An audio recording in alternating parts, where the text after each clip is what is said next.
A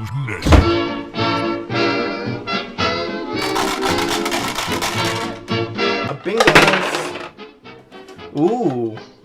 Dalek, Sontaran, Weeping Angel, Dalek, Cyberman. Is that a good omen? Who knows? Another week, another Doctor Who episode. Once upon... I'm happy to report we've properly returned to the, one epic story. I mean, it's mostly an epic, backstory, but so be it. We're doing this week differently, as I had hilariously little notes while actually watching the episode. In fact, I found it to be such a passive experience this week. I believe that's because there's very little to actually say or critique, as we're only halfway into the story. This is only the beginning. No, it's not only the beginning, I just said we're halfway through the season. Which is kind of a problem, as we are still very much lacking in substantive answers, and Chibnall is really relying on this definitely satisfying conclusion. Which, I mean, come on, it's not gonna come. There's no way he ties together all these threads in a competent way, which, I'll remind you now, includes all of Season 12's main plot in the Timeless Child. This episode did make last week's story feel even more inessential, as this definitely feels like where we should have picked up immediately after the first episode. The idea of the episode is that all the characters are scooped up into a time crash and are scattered across their timelines, experiencing past and future memories as such. So what we'll do today is break down each storyline in a more linear way, starting with... Okay, Wodude gets backstory. He's a crackshot army pilot who puts his line on the line for others, getting commendations and the promotion of a lifetime. Oh no, it turns out who he works for is bad and abuses their power for political gain? That's important. They're involved in an unexpected tragedy.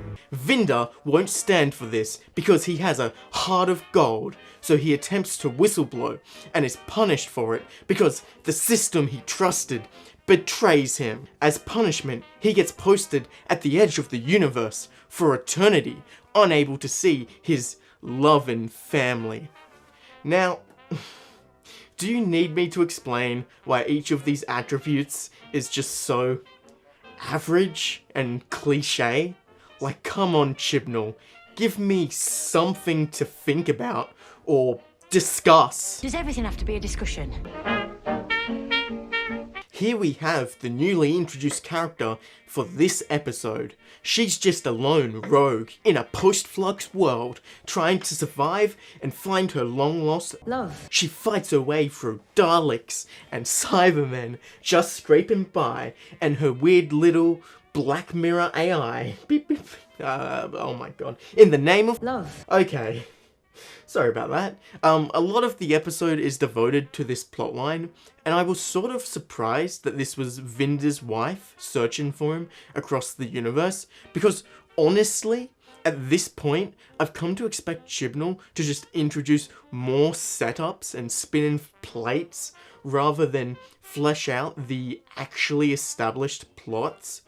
I think Belle could have worked if less time was devoted to her, and her writing was just not awful.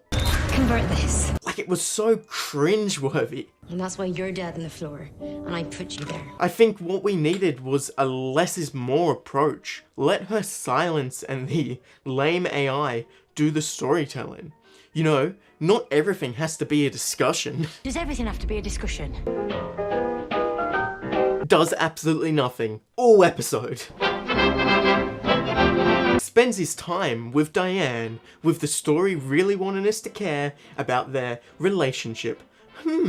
I wonder if this will be a setup for the hostage reveal at the end. Additionally, we get the obligatory, remember the Victorian era man? just so that it's in the back of our heads when he solves the entire plot in the definitely satisfying conclusion.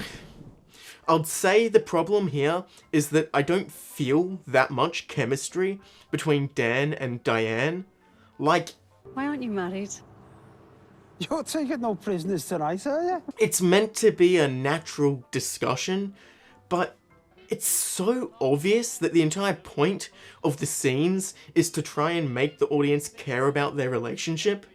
For me, it comes off quite wooden and obvious that in reality it's a plot setup because Chibnall has no idea how to write character. We all know why we're here. Rescue those hostages, end the siege, reset time so the universe can function again. The only way in is through the front, risking our lives to save others. Look, even the episode is doing what I do. Just a statement of exposition to the audience. And it's not even doing it ironically. This plotline by far has the most meat on it. This is in the far past of the Doctor's timeline when she was a part of the Division.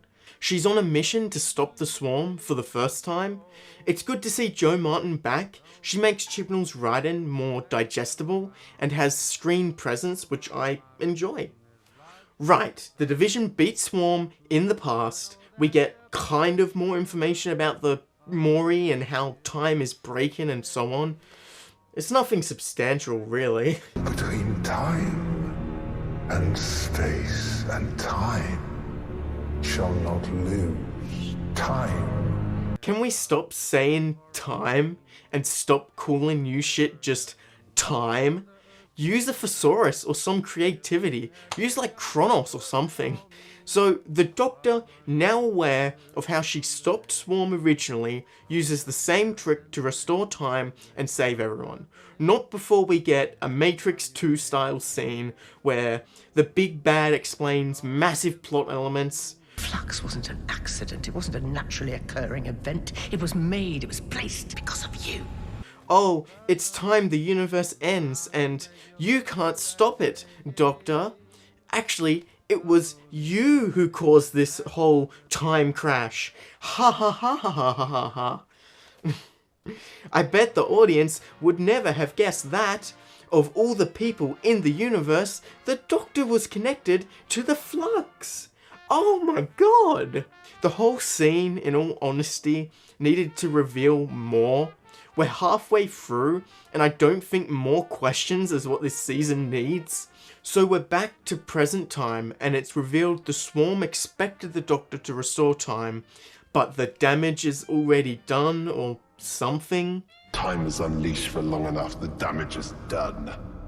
It's not really clear what the Swarm wants, or why they don't just kill the Maury again, so time collapses. I mean, a discussion of intentions and what is actually happening, and how people feel about it, would be nice. Why would it have anything to do with you? Oh yeah, sorry, yep. Everything doesn't need to be a discussion. Does everything have to be a discussion? But it would be good if anything could be a discussion. In fact, discourse tends to be the Doctor's greatest tool, so it's a classic Chibnall move to write serious lines that have such sweet irony you can't help but laugh at. When the Doctor said that line when I was watching the episode, I laughed the hardest I'd laughed all season. I paused it to stand up and laugh some more. What else is there to say, really? I've explained what the episode gave us.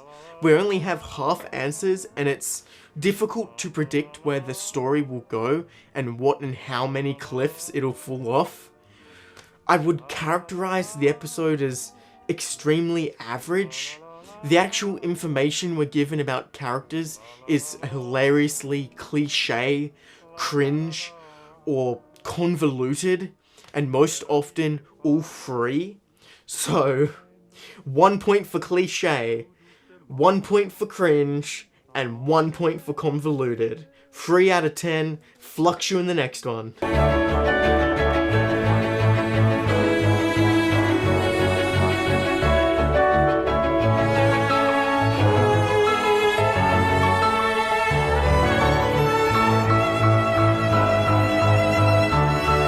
Don't forget to click below to subscribe